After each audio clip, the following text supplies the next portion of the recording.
¿Qué tal? ¿Cómo estáis, queridos celtistas de todo el mundo? Bienvenidos a una nueva edición de El Bar Celeste. Os habla Fernando Rodríguez desde Bayona, en Galicia, en España. Os acogemos aquí a todos vosotros y también a aquellos que, bueno, no sois celtistas de corazón, pero que habéis conocido un poco mejor a nuestro equipo, pues gracias a este podcast, ¿no?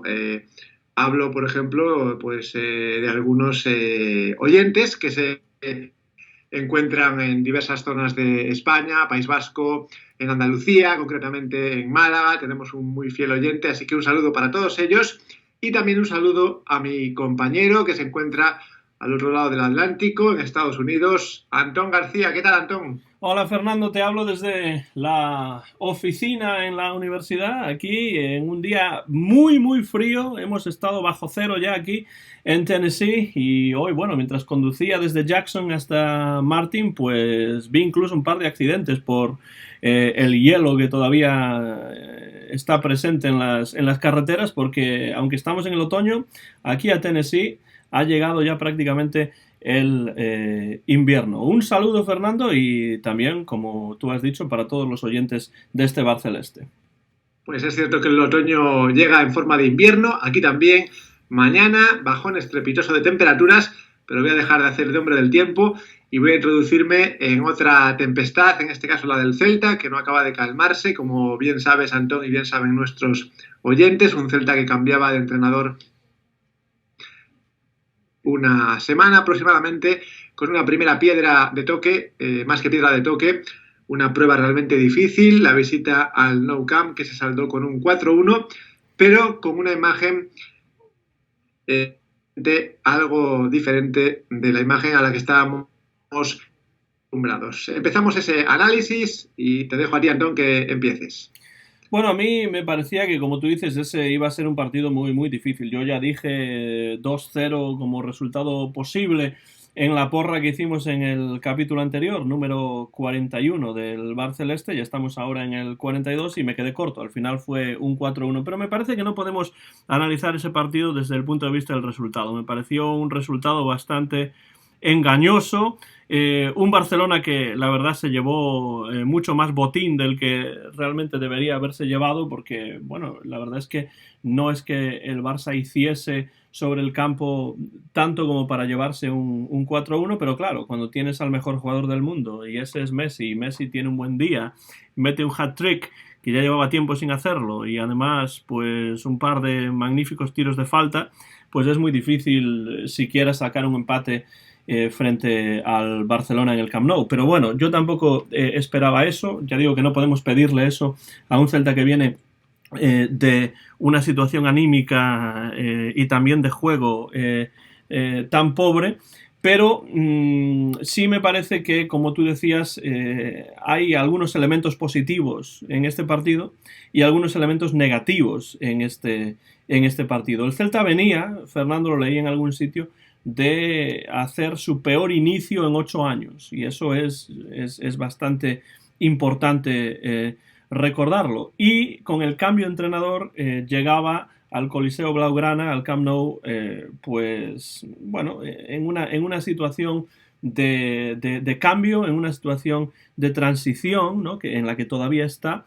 Y entre los elementos positivos que yo vi en el partido, que tuve la oportunidad de ver en directo, y además grabé un vídeo en el que hablé un poco sobre esto, que se puede encontrar en el canal de YouTube del Bar Celeste, me parece que entre los elementos positivos está el hecho de que los jugadores estaban más metidos en el partido, había más intensidad, había más presión ya desde el principio del partido. Alguna que otra llegada más que de costumbre, cosa que no es tampoco tan difícil, pero siendo contra el Barcelona, pues es algo que hay que notar. Bien es cierto que el Barça es un equipo que deja muchos más espacios y entonces en algunos casos es más fácil llegarle al Barcelona que a otros equipos que traban más el partido, que juegan de una manera mucho más defensiva. Y después también otro elemento positivo es esa mayor presencia en el medio campo, ¿no? del equipo. Creo que sí que hubo mayor presencia en el medio campo en este partido que en el partido ante el Getafe, y esos son mis elementos positivos. Te dejo, Fernando, que hables tú quizá de algunos elementos positivos y después te diré algunos negativos que quizá no me gustaron tanto, pero que son normales, tal y como están las cosas en el Real Club Celta. Dabas la estadística, Antón, de el peor inicio de liga del Celta en 8 años y cuadra más o menos esa cifra con el último ascenso del Celta. Es decir, el Celta lleva ahora mismo 8 años consecutivamente en primera división, con lo cual, claro síntoma de que estamos en números de descenso a segunda división. Son a tener en cuenta. Y un poco saliendo de los números y yéndonos a las sensaciones en el terreno de juego, hablabas de que se crearon más ocasiones a puerta que en otros encuentros, y es verdad, porque así fue, y además tiene más mérito, para mí tiene más mérito por ser el escenario el que era, ¿no? Yo creo que, aunque el Barça no es fácil llegarle tan cerca a la portería y hacer trabajar al portero, algo que yo echaba de menos en los últimos partidos del Celta, ¿no? Yo he dejado de conocer a diferentes porteros que han pasado por Balaídos, no se les ha aprobado, y entonces pues se han ido, como digo yo, de vez en cuando se han ido casi sin sudar, y por lo tanto no he podido averiguar si el portero del rival era bueno, malo, regular. No he podido hacerme esa opinión, pero contra el Barça no ha sido así, y hemos podido ver algo más a Ter Stegen, aunque bueno, ya conocemos su calidad, pero en efecto ahí mejoró. Y yo lo que ya dije fuera de este micrófono es que el Celta ha mejorado en algo fundamental, es que los jugadores parece como que se hayan despegado de unas líneas o unas barras imaginarias que estaban trazadas milimétricamente en el campo, ¿no? Correspondiéndose con las líneas de juego, ¿no? La portería, la defensa, el medio y la delantera, ¿no? Yo vi al equipo más suelto en ese sentido y, digamos, no agarrotado o no agarrado a una posición fija. Yo creo que esto ya es un comienzo. Y también vi atrevimiento, ¿no? Atrevimiento en determinados jugadores, bueno, pues que se les rápido y se les veía intentar paredes e intentar gestos técnicos con el balón que no se les había visto en partidos anteriores, ¿no? Es como si el entrenador les hubiera dicho, jugad como sabéis y no os pongáis límites, ninguno de vosotros, tenéis calidad, yo lo que os voy a pedir, como ya dijo Óscar García, es que compitáis, ¿no? Y yo creo que en diversas jugadas se vio cómo se rompían esas líneas y cómo se despegaban casi literalmente los jugadores de líneas imaginarias. Me acuerdo de esa jugada de Pape Cheik, que coge la iniciativa de llevar el balón hacia la frontal del área, acaba provocando una falta y una tarjeta. Y no sé si esa falta precisamente fue la que dio origen al gol de Olaza, que por cierto, jugada ensayada, y por fin hay que aplaudir que una jugada ensayada, balón parado del Celta, pues tenga sus frutos, ¿no?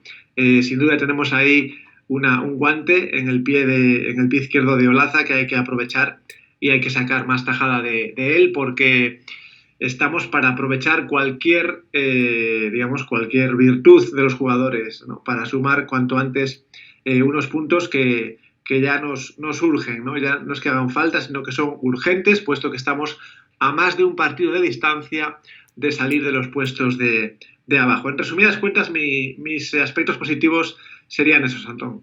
Y sobre todo teniendo en cuenta que el Celta va a ejercer esa opción de compra, ¿no? Por lo que leído, ¿no? sobre Olaza. Si no me equivoco, he leído eso en los últimos días, lo cual está bien. Me parece que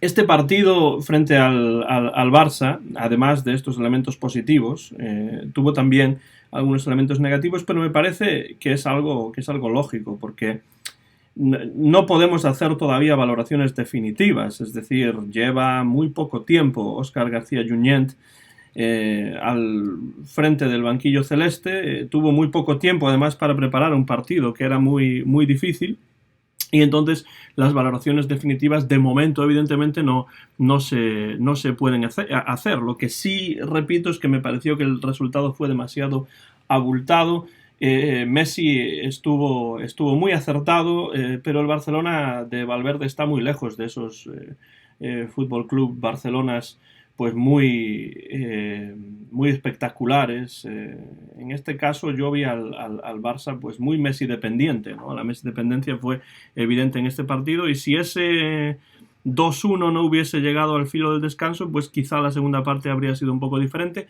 o no, eso no lo sabemos, no lo podemos saber porque bueno, no se vivió. Lo cierto es que el Barça, después del empate de falta del Celta, pues consiguió adelantarse en el tiempo de descuento, ya en el tiempo añadido de la primera parte, y justamente al filo del descanso ese gol pues evidentemente cambió la situación, que podría haber sido la misma después en la segunda parte si hubiésemos llegado con empate al descanso, pero bueno, el dibujo del partido sería un poco diferente si el Celta hubiese conseguido llegar con 1-1 al descanso. En cuanto a los elementos negativos, Fernando, que yo he visto, y que, como digo, son naturales y normales en estos momentos, y es algo en lo que Óscar García va a tener que trabajar. Creo que se repiten algunos de los vicios que ya hemos visto en el Celta en este principio de temporada. La defensa sigue siendo un tanto endeble en muchos casos. Vimos bastantes o unas cuantas pérdidas de balón en la propia línea de tres cuartos, y eso contra un equipo como el Barça pues es algo difícil de digerir, ¿no? Porque el Barça es un equipo muy peligroso, aunque no esté al nivel de años anteriores o de épocas anteriores. Y después, bueno, sigo viendo que el Celta sigue empeñado en algunos momentos en salir con el balón controlado desde la defensa, cuando a veces pues quizá eso no sea tan necesario. Y después, por otro lado, pese a que el Celta haya marcado un gol, pues sigue faltando gol. Es decir, el Celta sigue sin marcar un gol de una jugada que no sea balón parado, pues desde hace muchísimo tiempo que no lo recuerdo, ¿no? De hecho, seguimos acumulando derrotas y empates fuera de casa, hasta tal punto que el Celta ya se acerca casi al año, casi un año entero, 12 meses, sin ganar fuera, y eso es algo que Óscar García pues espero que pueda solucionar, porque el Celta necesita ganar partidos, tanto en casa como fuera, porque como tú decías, Fernando, ya no estamos a un partido, estamos a más de un partido de salir de esos puestos de descenso. El Celta lleva 9 puntos y está 18º, y está, como tú decías, a 4 puntos de, bueno, la salvación. No podemos empezar a pensar en la jornada 13 o 14 que el Celta no se va a salvar, o que sí se va a salvar, pero los números están ahí, y una victoria en estos momentos no es suficiente para salir de ese pozo de los puestos 18, 19 y 20. No sé si estás de acuerdo con esos elementos negativos, si estás en desacuerdo, Fernando, o si hay otros que tú puedas apuntar. Bueno, en el último gol del Barcelona es claro el fallo defensivo. Se le deja a Busquets completamente solo, y ni siquiera hay alguien, digamos, a 1 metro o a 2 que le pueda molestar. Ese es un fallo evidente. Hablabas también de algo que se vio claramente, ¿no? Cuando se recupera un balón en un campo donde es tan difícil tener el balón, pues cuando se recupera hay que ver ese balón como si fuera oro puro, ¿no? Y los jugadores tienen que verlo así, y a partir de ahí tienes que cuidar mucho ese balón y cuidar mucho los pases, ¿no? Y es verdad que se perdió más de un balón en cuanto se recuperaba, ¿no? Se puede perder al cabo de un tiempo manteniendo ese balón, pero no enseguida en cuanto recuperas, ¿no? Y no es que personalice, pero es que realmente al final hay muchos fallos que se concretos, ¿no? La titularidad de Pione Sisto, en el sentido de que vi un Pione Sisto distinto, algo distinto al Pione que estábamos viendo hasta el partido anterior. Un Pione que, bueno, que por lo menos quería hacer algo y quería ayudar y aportaba, más allá de demostrar, por lo menos ayudaba a los compañeros, pero un Pione Sisto que sigue empeñado en a veces hacer la guerra por su cuenta. Y esto tiene que ver con mantener el balón en posesión del equipo. Pione, en alguna que otra ocasión, vio a hacer o a pecar de esos vicios, ¿no? De recuperar un balón y cuando tienes pase no darlo y seguir con el balón en los pies hasta que lo pierdes, o hasta que das un pase mal dado, un pase que se queda a medias, como ha dado pues millones y millones de veces Pione Sisto, ¿no? Es algo que desespera y que sigue sin corregir, por lo que se vio el otro día en el Nou Camp, ¿no? Entonces yo espero que Óscar García pues se lo haga saber. Es cierto que puede que no solo Pionesisto haya perdido balones, pero es que es una acción que él ha repetido miles y miles de veces, ¿no? Tiene un balón, tiene un pase claro y sigue tratando. La consecuencia, que se lo quitan, ¿no? Y alguna vez tiene suerte y le pitan falta. Alguna.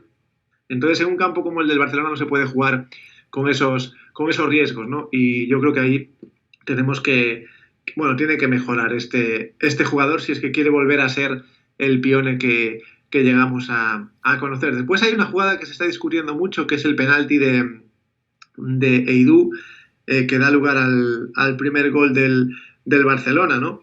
Bueno, yo creo que penaltis como ese hay millones, ¿no? La típica mano que, bueno, que se eleva un poco cuando el jugador hace una entrada a ras de suelo, ¿no? Hay esa polémica de si la elevado, de si es natural, de si no es natural. Bueno, yo por que he visto esa jugada, me refiero a jugadas de ese tipo en otros partidos de otros equipos, creo que entiendo que tiene que ser una postura, una posición, digamos, natural de la mano, ¿no? Que se eleva ligeramente cuando se tira un jugador al césped. Pero es verdad que, bueno, también se puede trabajar ese tipo de jugadas, ¿no? Me estoy acordando de Piqué, que hace muchas veces esa defensa con las manos cruzadas detrás y sigue defendiendo y sigue encimando al jugador, ¿no? Pues ese tipo de cosas se podrían aplicar y se podrían aprender, ¿no, Antón? Sí, yo estoy de acuerdo. Yo no discuto el penalti porque creo que bueno, el VAR, desde luego, no el nuestro, sino el que se utiliza en los campos, el VAR, el videoarbitraje, ha cambiado mucho la visión de lo que son las manos dentro del área y lo que es penalti y lo que no es penalti, ¿no? Entonces ahora se puede revisar. Y sabiendo eso, los jugadores pues tienen que adaptarse a esa nueva situación, que ahora pues ya no es simplemente lo que decida el árbitro en medio segundo o en un cuarto de segundo, sino que ahora es posible revisarlo prácticamente todo si tiene que ver con un penalti, porque esa es una de las situaciones en las cuales se revisa o se utiliza el VAR, ¿no? Entonces los jugadores tienen que saber esto y esto va a cambiar de la misma manera que el no permitir la cesión al portero hace ya bastantes décadas pues cambió la manera en la que los porteros jugaban al fútbol pues, o juegan al fútbol, pues ahora el VAR pues va a cambiar en muchos casos la manera en la que los defensas defienden en el fútbol, ¿no? Y tú pones el ejemplo de Piqué, pero bueno, es que Piqué es uno de los mejores defensas de la liga y claro, no lo podemos comparar con Eidú o con prácticamente ninguno de los jugadores que tiene el Celta en defensa, ¿no? Pero lo que sí es cierto es que los jugadores tienen que pensar en esto y bueno, pues yo viendo la repetición de esa mano, pues me parece, tal y como son ahora las normas con el VAR, un penalti claro, ¿no? Y eso es algo que sí habrá que trabajar. Una cuestión, Fernando, sobre el partido que a mí me pareció interesante fue la suplencia de Denis Suárez. Y digo Denis porque escucho a muchas personas diciendo Denis y no es Denis, es Denis Suárez. Bueno, Denis Suárez quedó relegado al banquillo. Cuando vimos la alineación del Celta antes del partido, no lo vimos sobre el césped. Y me gustaría saber tu opinión sobre eso. Quizá Óscar García está mandando un mensaje a la plantilla, la idea de que quizá nadie tiene el puesto asegurado y que dependiendo del partido pues habrá jugadores que jueguen y otros que no van a jugar todos en todos los momentos. ¿Cómo ves esa decisión de Óscar García de dejar a Denis en el banquillo? Bueno, si no recuerdo mal, Óscar García comentó al principio de su estancia en Vigo que le daba mucha importancia a cómo se entrenaba, a qué actitudes o qué estados de forma se veían en los entrenamientos.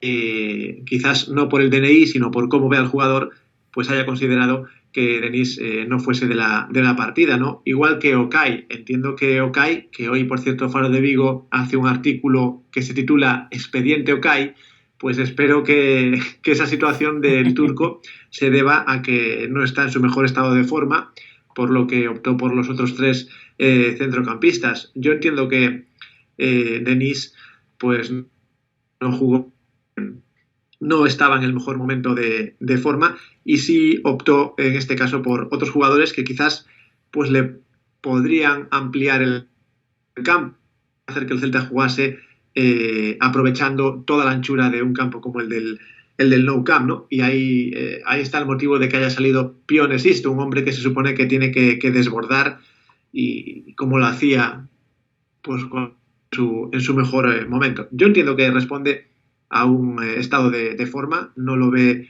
digamos, pues adecuado para salir de titular. Quizás sí lo ve a lo mejor ahora mismo impulsivo en las segundas partes, pero no como titular. Y yo soy de la opinión de que un jugador tiene que ser titular cuando pues se le ve en los entrenamientos que está en forma, que tiene una actitud adecuada y que puede realmente ayudar al equipo. Poner a un jugador por su pasado creo que no ayuda en alto. Y lo digo perteneciendo a un club modesto como yo sé que en clubes grandes quizás haya demasiadas interferencias de presidentes y directivos, o eso se dice, en las alineaciones, y no me gustaría que eso pasase en mi club. Yo creo que en un club cada uno a su lugar y tomar las decisiones que le corresponden con sus razones.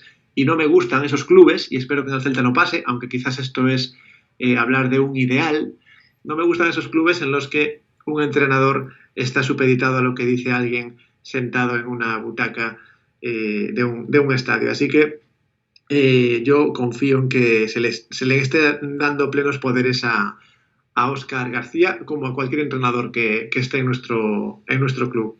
Hombre, Fernando, yo no veo a Óscar García sentando a Yago Aspas, ¿no? Por muy mal que esté, pero bueno, evidentemente pues hay otras cuestiones que no Claro, tienen... pero porque quizás Yago Aspas no tiene competencia en su puesto ahora mismo. Claro, por eso digo que quizá hay otras cosas en las que hay que pensar más que el estado de forma o si está o no está metiendo goles, ¿no? Evidentemente hay un emblema que supone Yago Aspas en el equipo que también tiene su importancia, pero una cosa que evidentemente, ya digo que no voy a hacer valoraciones definitivas sobre Óscar García, pero una cosa que sí me parece evidente es que estamos ante un entrenador mucho más flexible que Escribá. Eso no es difícil, ya lo digo, pero me da la sensación de que si tengo que poner algo especialmente positivo, o que me parece a mí que va a ser especialmente positivo acerca de Óscar García, es que va a ser un entrenador más flexible y que va a leer los partidos de otra forma. Y además ahora, Fernando, nuestro amigo del CIES Podcast, Rafa Valero, decía el otro día, no en nuestro programa, sino en el suyo propio, en ciespodcast.es, que ahora se nos viene por delante, o se le viene por delante al Celta y a Óscar García, pues como una especie de pequeña pretemporada, ¿no? Porque vamos a tener, antes del partido frente al Villarreal, que es fuera de casa, va a haber un descanso en la Liga Española por compromisos internacionales FIFA, y a mí me parece que esto viene muy bien para que Óscar García pues vaya familiarizándose con el equipo, vaya trabajando diversos aspectos para ir cambiando un poco las cosas, para empezar a imprimir otro tipo de sistema y de espíritu en el equipo, ¿no? Y por eso concuerdo con lo que dice Rafa Valero de que ahora, estas 2 semanas o semana y media que vamos a tener por delante, ya que estamos grabando esto el miércoles día 13 de noviembre, pues es como una pequeña pretemporada particular para Óscar García, ¿no? ¿Cómo ves ese descanso? ¿Va a venir bien? ¿Cómo ves esta semana y media que tenemos antes del partido en el Estadio de la Cerámica? Bueno, sin duda tiene que verlo como una pretemporada y así lo ha hecho, programando dobles sesiones de entrenamiento en varios días, ¿no? Mañana y tarde. Ahí le está sacando tajada a cada día que tiene Óscar García hasta la próxima de la Cerámica contra el Villarreal. Vender estos días para jugadores que pueden estar lesionados, aunque hoy conocíamos una nueva lesión, la de Junca, y que fue titular, por cierto, el pasado sábado en Barcelona. Junca, sí. Y yo creo que sí, en ese sentido puede venir bien para recuperar jugadores. Estamos pendientes de Rafinha, también de Santi Mina.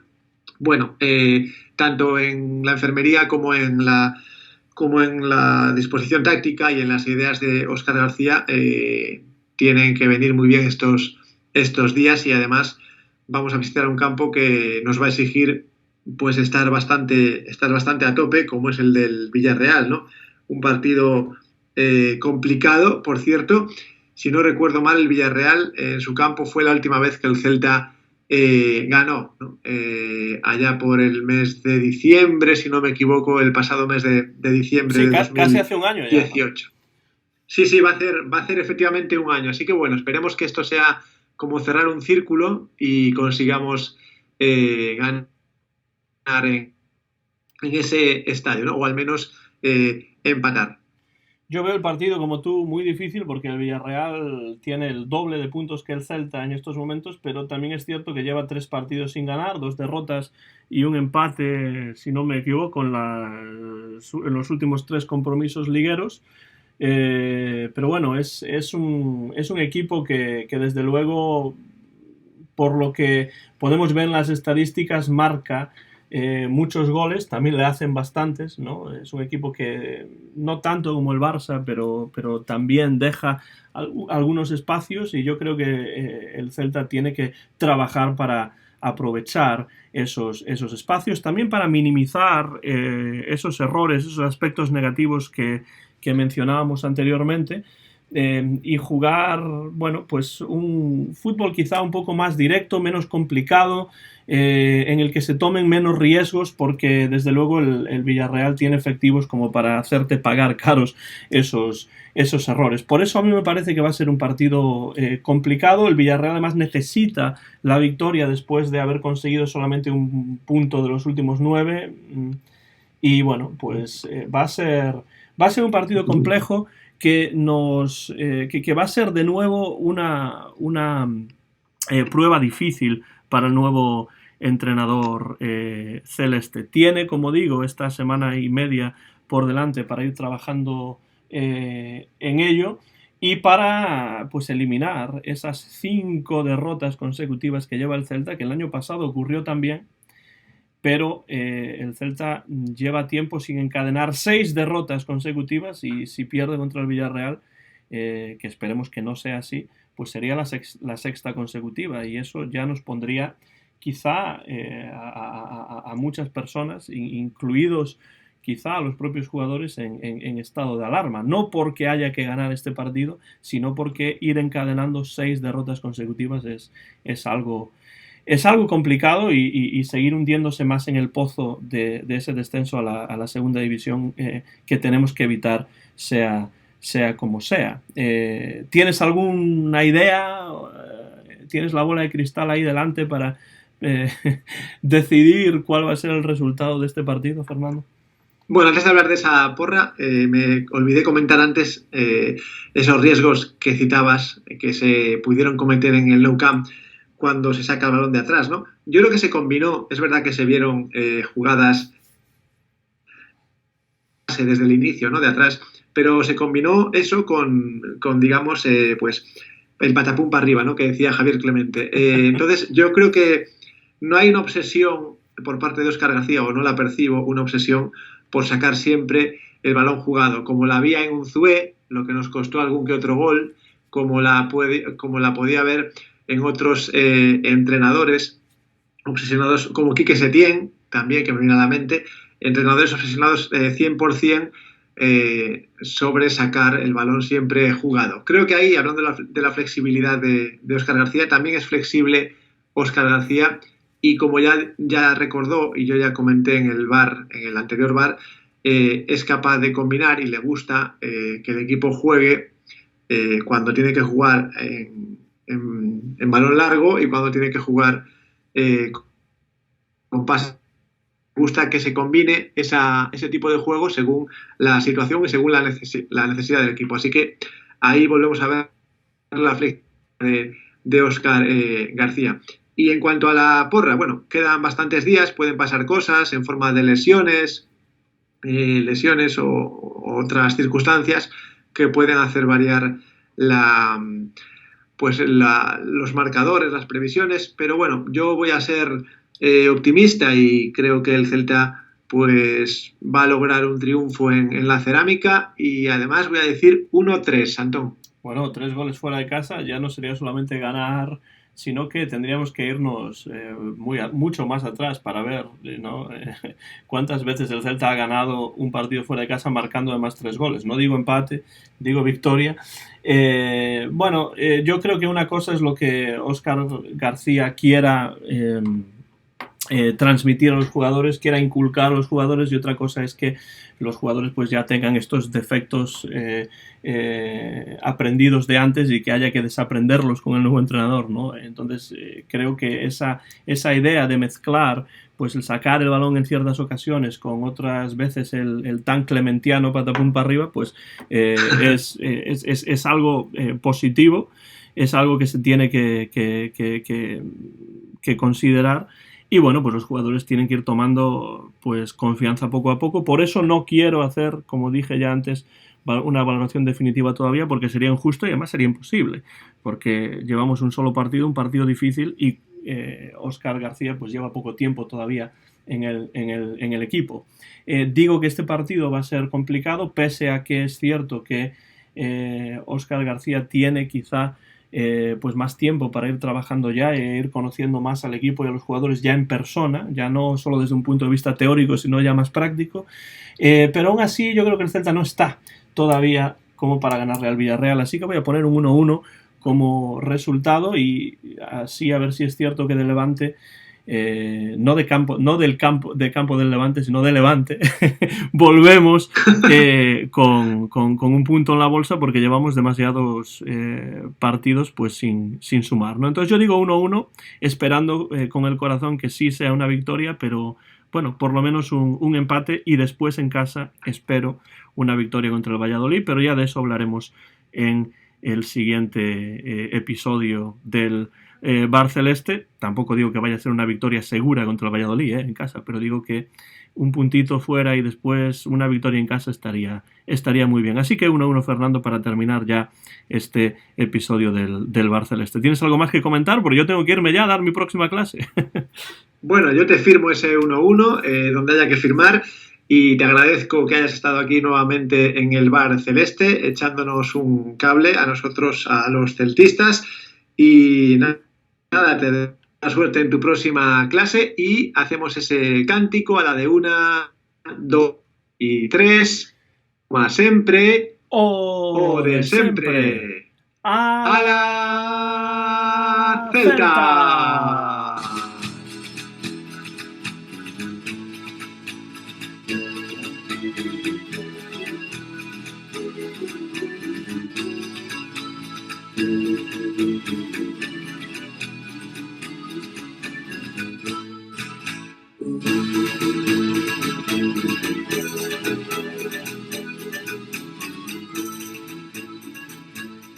Podéis escuchar el Bar Celeste en YouTube y en iVoox, y podéis encontrarnos también en Facebook.